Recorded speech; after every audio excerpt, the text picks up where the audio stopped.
الحمد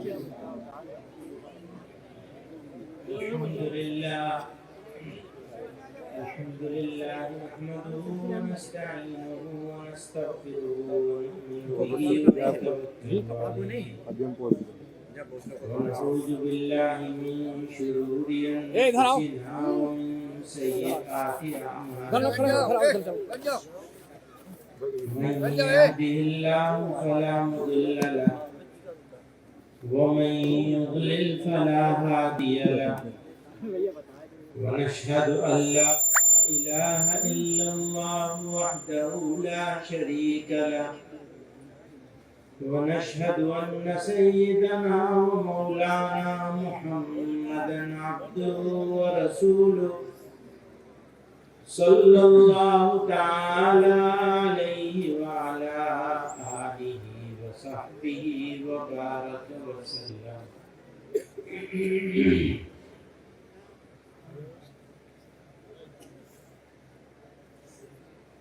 اس علاقے کے معزز علماء کرام،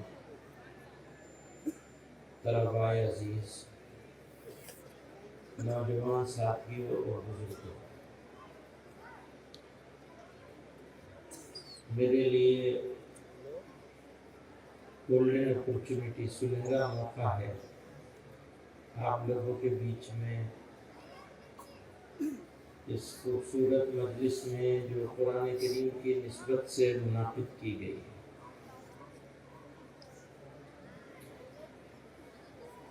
قرآن کریم اللہ تعالی کا کلام ہے اور اس کی خصوصیات میں سے ایک بڑی خصوصیت یہ ہے کہ یہ قلم اور کاغذ کے ذریعے محفوظ نہیں بلکہ لوگوں کے سینوں میں محفوظ ہے. اللہ تعالیٰ نے اس کی حفاظت کا ذمہ لیا تو جناب رسول اللہ صلی اللہ علیہ وسلم کی امت کو یہ توفیق دی کہ اس نے اپنے سینوں میں بسا لیا.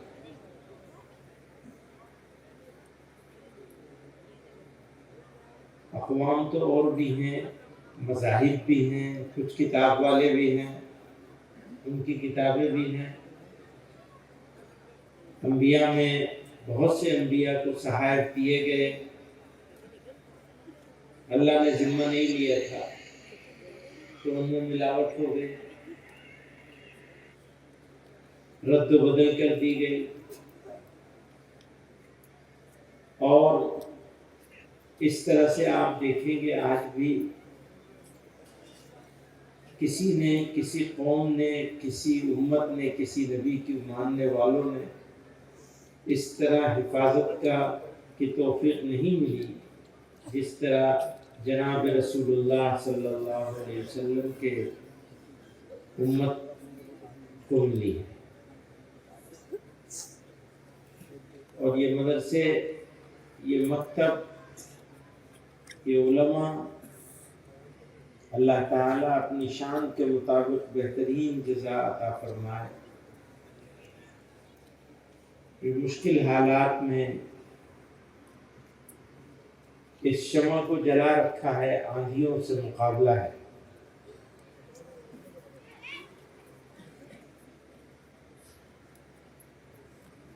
اور اللہ نے چاہا تو یہ مقابلہ جاری رہے گا انشاءاللہ، ختم نہیں ہوگا. اور جب ختم ہونے کا وقت آئے گا تو سمجھ لو قیامت آئے گی. اس سے پہلے تو ختم نہیں ہوگا انشاءاللہ. بس ضرورت اس بات کی ہے کہ ہم سب کام کرنے والے لوگ دکھاوے سے اپنے آپ کو بچا لیں. سب سے بڑی بیماری جو ہے وہ دکھاوا ہے. دکھاوے سے ایک نقصان تو یہ ہوتا ہے کہ لوگوں کو لگتا ہے یہ تو دکھاوے کے لیے کر رہا ہے، سمجھ میں آ جاتا ہے. یہ نہ سمجھیں کہ لوگ بے وقوف ہیں، لوگوں کو سمجھ آ جاتی ہے کہ یہ کام دکھاوے کے لیے کیا ہے. پہلا نقصان تو یہی ہوتا ہے کہ جس کو آپ دکھا رہے ہیں، جس کو ہم دکھا رہے ہیں، اس کے دل پر اس چیز کے دیکھنے کا جو اثر ہونا چاہیے وہ اثر ختم ہو جاتا ہے. پہلا نقصان تو یہ ہوتا ہے. یعنی دکھاوے کا، اگر مان لیں ہم نے دکھاوا کیا اور ہمیں اس کا فائدہ مل گیا تو چلو کم سے کم فائدہ ہی مل گیا، دنیا میں تعریف ہو گیا. لیکن وہ فائدہ نہیں ملتا. سب سمجھتے ہیں کہ کوئی صاحب جو ہے بڑا دکھاوا کر رہا ہے، حضرت جی بنے گا. پہلا نقصان تو یہ ہوتا ہے. دوسرا نقصان یہ ہوتا ہے کہ محنت ضائع ہو جاتی ہے. اس لیے کہ جہاں قبول ہونا چاہیے وہاں دکھاوے کی چیز کی قبولیت وہاں کیسے ہوگی؟ جو تو تم نے دنیا میں لے لیا تو دنیا سے بھی گئے، آخرت سے بھی گئے. تو جو مقصد ہے کام کرنے کا وہ مقصد ہاتھ سے چلا جاتا ہے.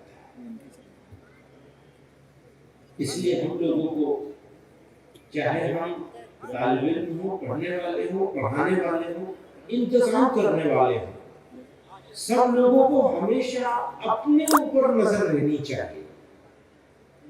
آئے گا کسی وقت خیال دکھاوے کا بھی، کبھی کبھی غلطی بھی ہوگی تو توبہ کریں، رجوع کریں، واپس پھر اپنے آپ کو جمائیں اس بات پر کہ نہیں، ہمیں جو کچھ کرنا ہے اللہ کے لیے. اچھا، ہر کام کی یہی بنیاد. جس کسی کے پاس اللہ تعالیٰ نے ایمان کی دولت عطا فرمائی ہے اس کو اپنا ہر کام کے لیے اللہ کی طرف رجوع کرنا چاہیے، نظر میں رہنی چاہیے. یہ بات ہمیشہ نظر میں رہنی چاہیے اور نظر میں رکھنے کی کوشش کرنی چاہیے، دل میں بسا لینا چاہیے کہ کوئی کام ہمارا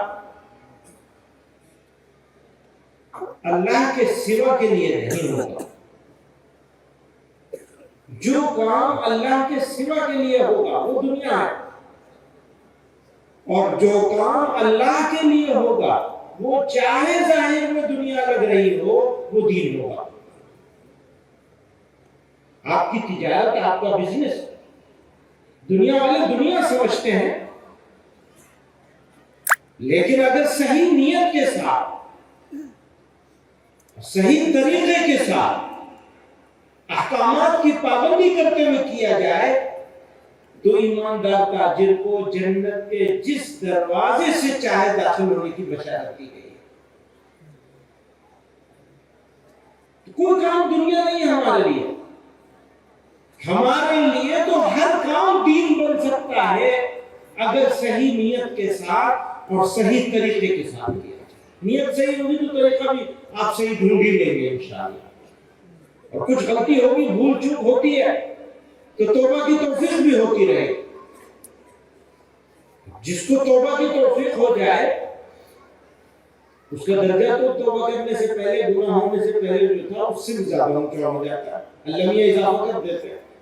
اچھا ٹھیک ہے، غلطی ہوئی تھی، اس کا درجہ نیچے گرایا گیا تھا، لیکن اس نے توبہ کر لی تو جہاں پہلے تھا غلطی کرنے سے اس سے آگے کر، اس سے آگے پہنچا دیا. شیطان تبھی تو اپنے سر پہ خاک اڑائے گا کہ لوگ ہم تو گرانے چلے تھے، یہ تو اور آگے نکل گئے. ایسی چیز ہے توبہ کرنے والا ایسا ہو جاتا ہے گویا کہ اس نے گناہ کیا ہی نہیں. توبہ کا مطلب یہ ہے کہ یہ عزم کر لینا اب یہ گناہ نہیں، یہ بھول ہو گئی، بس اب کے نہیں ہوگی. خدا نخواستہ کچھ دنوں کے بعد پھر ہو گئے تو یہ مت سوچو کہ اللہ میں یہ کہہ دیں گے کہ تو روز آ جاوے ہے، ابھی تو 2 مہینے پہلے تیرے گناہ معاف کیے تھے، پھر آ گیا معافی مانگنے کے لیے. نہیں، پھر مانگو گے اس عزم کے ساتھ کہ دوبارہ نہیں ہوگا تو پھر ویسے، پھر اسی طرح سے. کوئی ذات ایسی نہیں ہے جو مانگنے سے خوش ہوتی ہو. اگر ماں کے پاس بھی آپ صبح شام بار بار جانے لگے تو آخر میں جھڑک دے گی کہ وہ تو ہر 10 منٹ پہ آ گیا پیسہ مانگنے کے لیے. 1 مرتبہ دے دے گی، 2 مرتبہ دے دے گی، 4 مرتبہ دے دے گی، 5ویں مرتبہ میں دکھا دے گی. کہاں سے لائن لگا رکھی ہے تو نے؟ پر پروردگار کی ذات ایسی ہے کہ جتنا مانگو گے اتنا زیادہ خوش ہو. اچھا میرے بندے نے مجھے یاد کیا, مانگنے کے لیے یاد کیا ٹھیک ہے, لیکن یاد کیا مجھے, میرے بندے نے مجھے یاد کیا, اس کے اوپر پروردگار عالم کو خوشی ہوگی. ہے نا شاندار بات. ہاں اسے کہتے ہیں آم کے آم گٹھلیوں کے دام. ایک تو آپ مانگیں گے تو عطا کیا جائے گا, آپ مانگیں گے تو عطا کیا جائے گا. اللہ والے کون ہیں؟ اللہ والے وہ ہیں جو غلطی کر کے غلطی پر جمے نہیں لیتے بلکہ توبہ کر لیتے ہیں. وہی اللہ والے ہوتے ہیں. جو غلطی نہیں کرے وہ نہیں ہوتا, غلطی کر کے غلطی پہ جم نہ جائے, جو جمع رہے غلطی پر اپنی اور ڈٹ جائے اور یہ کہا جی یہ تو غلط ہے ہی نہیں, سب کر رہے تو ہم نے بھی کر لیا, اگلا ہوگا پھر کریں گے. جیسے مسلمانوں نے آج تک شادیوں میں کر رکھا ہے, وہ ہے شیطان والے. شادیاں جیسے کری جا رہی ہیں نا, یہ پنڈال کی شادی جیسے ہی سجایا گیا, سادگی نہیں ہو سکتی تھی. سادگی ہونی چاہیے. اگر جلسے میں سادگی نہیں ہوگی, تمہاری ہماری شادیوں میں, بچوں کی بچیوں کی شادیوں میں سادگی نہیں ہوگی, تو پھر ان مسلمانوں کی زندگی میں سادگی رہے گی کہاں سے؟ مسلمانوں کا ایک تو امتیاز ہے, خصوصیت ہے سادگی. کون کون سی جگہیں ہیں جہاں ہم ثابت کر سکتے ہیں کہ ہماری قوم بحیثیت قوم کے سادہ قوم ہے؟ بتائیے کون کون سی جگہوں پہ ہم ثابت کرنے جائیں گے؟ کھانا سادہ ہونا چاہیے. اس کا مطلب یہ ہے کہ 2 آئٹم کر لو, 3 کر لو, 4 کر لو. دعوت میں کوئی سی بھی دعوت ہو, اب آپ نے 11 طرح کے آئٹم کر لیے, سادگی رہ گئی, چلی گئی نا. آپ نے پنڈال سجا لیا تو سادگی رہ گئی, چلی گئی. دیکھنے میں اچھا لگتا ہے, ہو سکتا ہے پیسہ بھی اتنا ہی لگاؤ جتنا سادہ رکھنے میں لگتا ہے. کئی مرتبہ ایسا ہوتا ہے مدرسے کا جلسہ ہو رہا ہے, قرآن کی نسبت سے ہو رہا ہے, تو پنڈال والے نے کہا اجی تم پیسہ جو چاہے دے دیو, میں اپنے حساب سے سجاؤں گا. یہ بھی ہو سکتا ہے. تو ضروری نہیں کہ ان لوگوں نے کیا ہو جان بوجھ کر. میرے کہنے سے اتنا سا مطلب ہے کہ بدلاؤ باہر سے نہیں آئے گا, بدلاؤ اندر سے آئے گا. اگر ہم نہیں بدلیں گے تو زمانہ کیوں بدلے گا؟ وہ چل رہا ہے بڑھیا. چلے تو ہم زمانے کو بدلنے کے لیے, ارادہ تو ہمارا یہ ہے کہ زمانہ بدل جائے, ہمارے ساتھ چلنے لگے, ہماری بات سمجھنے لگے, اور سمجھ کر ہماری بات ماننے لگے. یہ تو ہماری ذمہ داری ہے. لیکن ایسا تو نہیں ہوا کہ کہیں الٹا ہو گیا ہو, ڈرائیونگ سیٹ پر کوئی اور بیٹھ گیا اور ہم کنڈکٹر بن گئے, کلی بن گئے, سامان ڈھو رہے دوسروں کو, شادی کر رہے ہیں تو دوسروں کے طریقے سے, خوشی منا رہے ہیں تو دوسروں کی طریقے سے, غم منا رہے ہیں تو دوسروں کی طریقے سے. تو شادی, خوشی, غمی, اجتماعی زندگی اور اکثر لوگوں کی انفرادی زندگی بھی کلی کی طرح ہو گئی. دوسروں کا بیگیج ڈھو رہے ہیں, سامان ڈھو رہے ہیں. ذرا سوچئے گا, باریکی سے سوچئے گا, اس کو اطمینان سے بیٹھ کے سوچئے گا. اگر مسلمانوں نے سوچنا شروع کر دیا, شکایت کیا ہے؟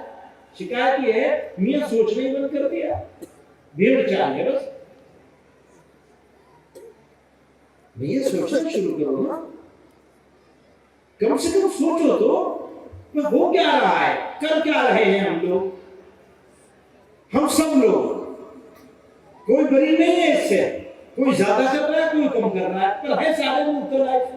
اور امید یہ کرتے ہیں کہ ہم ایسے ہوں کہ لوگ ہماری طرف دیکھیں اور ہماری بات سنیں. کون سنے گا ہماری بات؟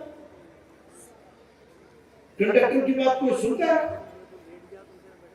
کھلی کی بات کوئی سنتا ہے، کھلی کو تو بتاتا ہے یہاں سامان بھر پہنچا دو، کام تمہارا ختم، پیسے پکڑو جاؤ۔ اور بھی بہت ساری مثالیں دی جا سکتی ہیں ان لوگوں کی جو فالوور بن گئے، راستے پہ اپنے راستے پر چلنے والے۔ اپنا راستہ ہمارا کیا ہے؟ جو ہمیں قرآن نے سکھایا، جو ہمیں صاحب قرآن نے سکھایا، یعنی جناب رسول اللہ صلی اللہ علیہ وسلم نے سکھایا، وہ راستہ ہے نا ہمارا۔ اچھا، کوئی نئی چیز بنانے کے لیے کہیں جا رہی ہے، بات یہ ہو رہی ہے کہ جو بنا ہوا راستہ ہمیں معلوم ہے، اور ہمیں یہ بھی معلوم ہے کہ قوموں کو عزت اسی راستے سے ملتی ہے۔ میں ایک مثال دوں آپ کو،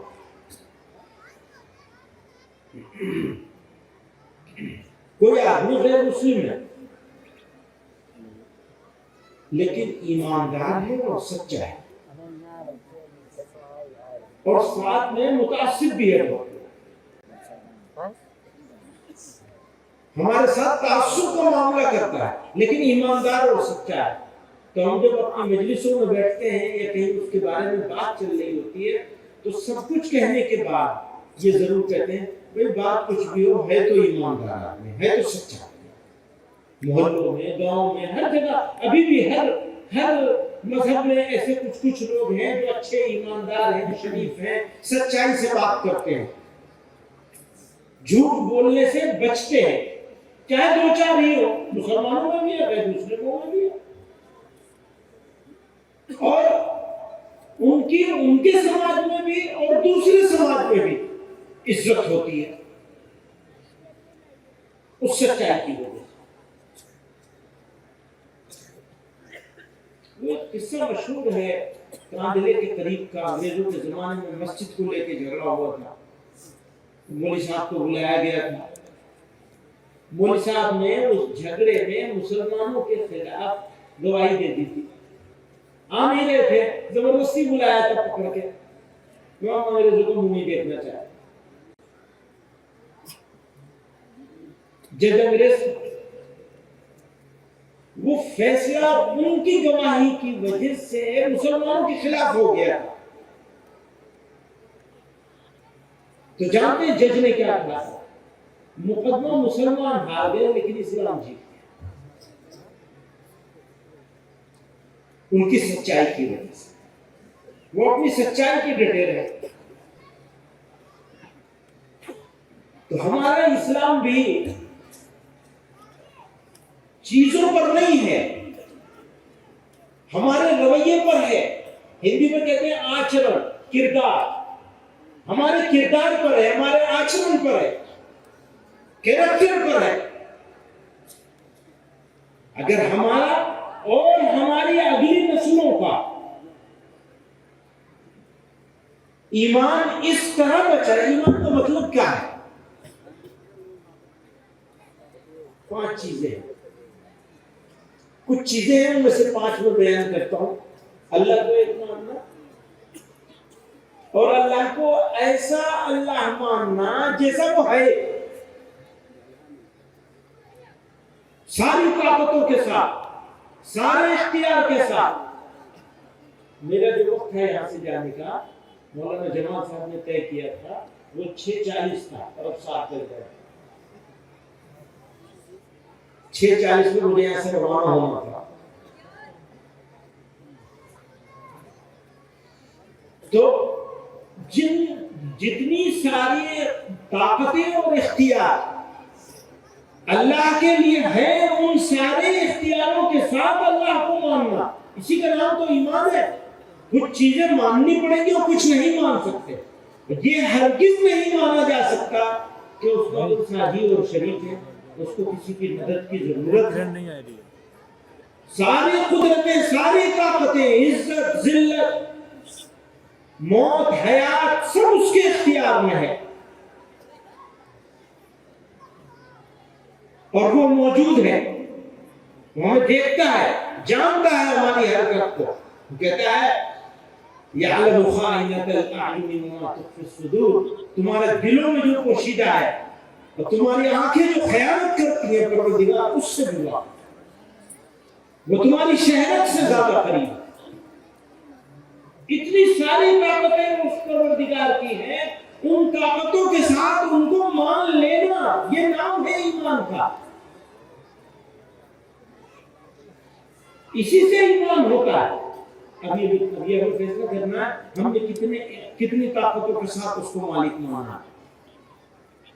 اگر ساری طاقتوں کے ساتھ اس کو مالک مان لے اور اس کو ڈٹ جائے تو گناہ ہوگا ہم سے؟ ہوگا نہیں. اور اگر ہو جائے گا تو فوراً توبہ کی توفیق ہوگی، کیونکہ وہ تو موجود ہے، دیکھ رہا ہے، جانتا ہے. اسی طرح جناب رسول اللہ صلی اللہ علیہ وسلم کو اللہ کا بندہ، اس کا محبوب، ان کا نبی ماننا، اور یہ کبھی نہیں مانا جا سکتا کہ ان کے بعد کوئی اور نبی آنے والا، کبھی نہیں مانا جا سکتا. ایک چیز ماننی پڑے گی اور ایک چیز بالکل نہیں مان سکتی. قرآن اللہ کا کلام ہے، وہ مکمل ہے، اور ہمیں کسی کا انتظار نہیں ہے کہ کوئی آنے والا ہے کچھ آیتیں لے کر. ہمارا قرآن تو مکمل ہے جو جناب رسول اللہ صلی اللہ علیہ وسلم کے واسطے سے زبر زیر کا حرف فرق نہیں ہے. تو ہم یہ کبھی نہیں مان سکتے کہ کوئی کچھ آیتیں ابھی رہ گئی ہیں جو آنے والی ہیں، کوئی امام آنے والے ہیں، کوئی آنے، جو مانے اس کا ایمان نہیں.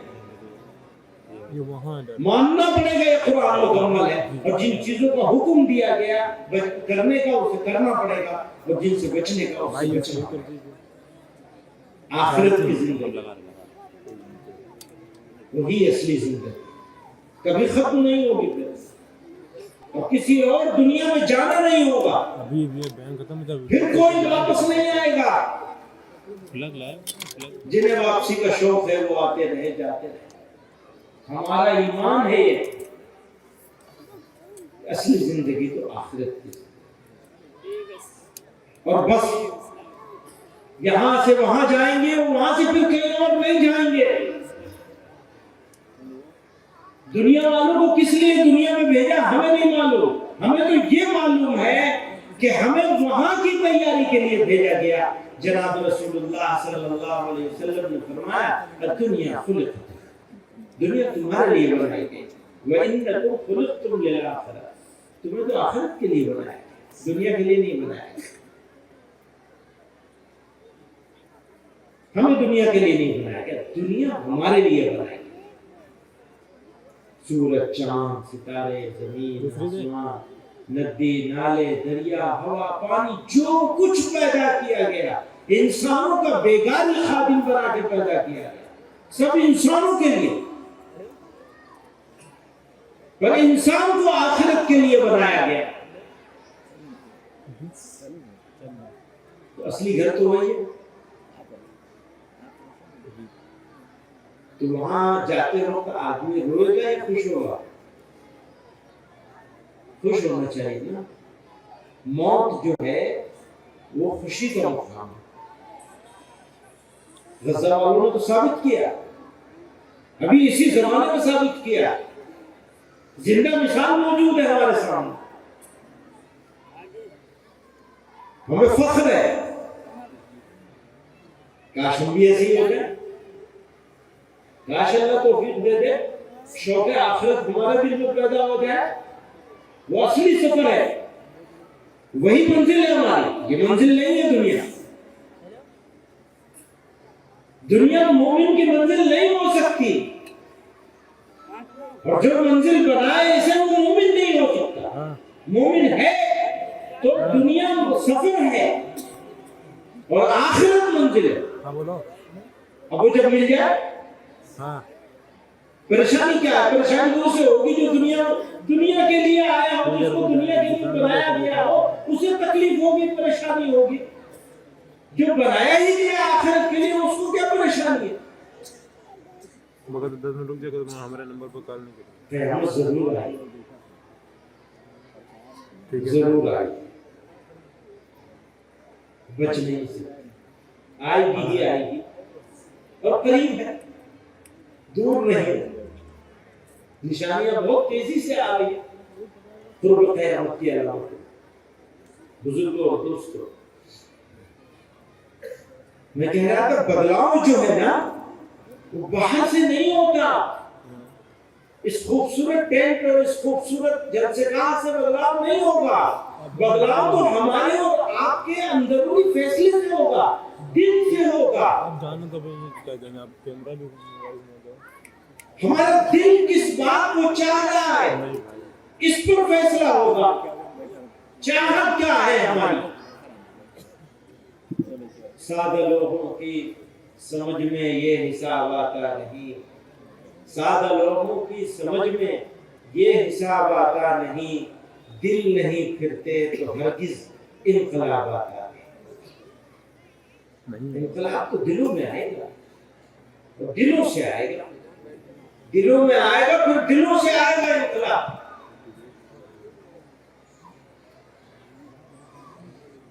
تو بس ایسے ہی ہے، گزر رہی ہے. مقصود دنیا بنا دیا ہم لوگوں نے تو ایسی گزر رہی ہے. چلے ایک اور آخری بات میں جوانوں سے، بزرگوں سے، سب سے کہنا چاہتا ہوں، اپنے بچوں کی فکر کریں. بچوں کی اولاد کی فکر کریں.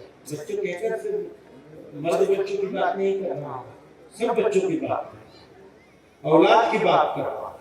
بچوں کی بات کری تو اس کا مطلب اولاد ہے، اور اولاد میں بچیوں کی تعلیم اور تربیت بچوں کی تعلیم اور تربیت سے زیادہ ضروری ہے، کیونکہ اس کی گود میں آپ کی اگلی نسل پلنی ہے.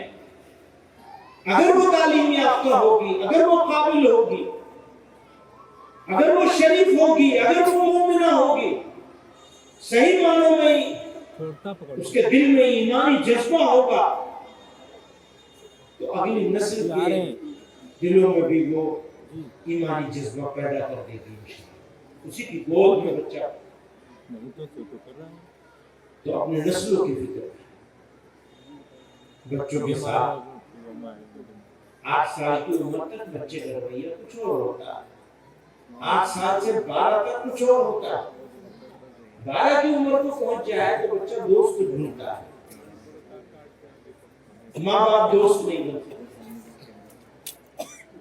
دادا دادی کسی حد تک بن سکتے ہیں، ماں باپ مشکل ہوتا ہے، لیکن کوشش کرنی چاہیے. ہاں، دوست کی جگہ کو کوئی پر نہیں کر سکتا کیونکہ عمر کا فرق ہوتا ہے. ماں باپ ویسی بے تکلفی دوستی کی بات نہیں کر سکتے، لیکن کوشش تو کر سکتے ہیں دوست بنانے، تاکہ کم سے کم یہ خبر تو رکھ سکے کہ اس نے جن لوگوں کو اپنا دوست بنایا ہوا ہے ان کے ساتھ اس کے معاملات کیا چل رہے ہیں. پہلے صرف شہروں میں، بڑے شہروں میں نشہ چلتا تھا، آج دیہاتوں اور قصبوں میں نشہ آ گیا اور نہایت گندے قسم کا نشہ آیا ہے جس کا علاج بھی مشکل ہوتا ہے. تو فکر کرنی چاہیے. مجھے نہیں معلوم یہاں کی کیا کیفیت ہے، لیکن اگر آپ سروے کرائیں گے، کیونکہ لکھنؤ سے قریب ہے، مجھے نہیں لگتا کہ بہت محفوظ ہوگا یہ علاقہ، کیونکہ میں تو چھوٹے چھوٹے گاؤں میں دیکھ رہا ہوں، دور دراز کے گاؤں میں نشہ پہنچ گیا، کیمیکل والا نشہ جو شراب کے نشے سے 1000 گنا زیادہ خراب ہوتا ہے. شراب تو خاص جگہ پہ ملتی ہے عموماً، اس کو لے کے آنا پڑتا ہے. ابھی تو اتنی چھوٹی سی گولی سرخ پاؤڈر ہوتا ہے، وہی ہمیں لگ رہا ہے پتہ نہیں چلتا. اپنے بچوں کی فکر کیجیے، بچوں کے ساتھ سختی مت کیجیے، اپنائیت کا معاملہ کیجیے، ان کے ساتھ دوستی کیجیے. اپنے بچوں کو اپنا بنانے کی کوشش کیجیے، دوسروں کے دشمنوں کے حوالے مت کیجیے. کم سے کم روزانہ 2 مرتبہ 15 منٹ 20 منٹ آدھا گھنٹہ تو بچوں کے ساتھ بیٹھ کے ذرا بات کیجیے، ذرا سوچیے، سنیے. الحمدللہ یہ مدارس اپنی جگہ، اپنی حد امکان، اپنی طاقت پر تعلیم اور تربیت کا کام کر رہے ہیں. ہاں، یہ ماننا پڑے گا کہ جتنا ہونا چاہیے اتنا نہیں ہو پا رہا. جیسا ہونا چاہیے ویسا نہیں ہو پا رہا، یہ ماننا پڑے گا، لیکن یہ بھی ماننا پڑے گا کہ جتنا ہو رہا ہے اللہ تعالیٰ کام کو بڑھانے کی توفیق دے، ٹھیک سے کرنے کی توفیق دے اور مزید بہتر کرنے کی توفیق دے، لیکن جتنا ہو رہا ہے اجتماعی طور پر اتنا کسی اور ادارے کی طرف سے نہیں ہو رہا جتنا مدارس پر ہے نسلوں کو بچانے۔ تو دونوں باتیں، ایک یہ کہ جتنا کر رہے ہیں اتنا کوئی اور نہیں کر رہا ہے، اسی کے ساتھ یہ بھی اعتراف ہے کہ جتنا عمدہ ہونا چاہیے تھا اتنا عمدہ نہیں ہو پا رہا، جتنی محنت ہونی چاہیے تھی اتنی نہیں ہو پا رہی۔ اللہ تعالیٰ اس میں اور پروفیشنلزم لانے کی، پیشہ ورانہ مہارت کے ساتھ کام کرنے کی، جہد مسلسل کرنے کی اور نسلوں کے حفاظت کرنے کی توفیق عطا فرمائے۔ وآخر دعوانا الحمدللہ رب العالمین۔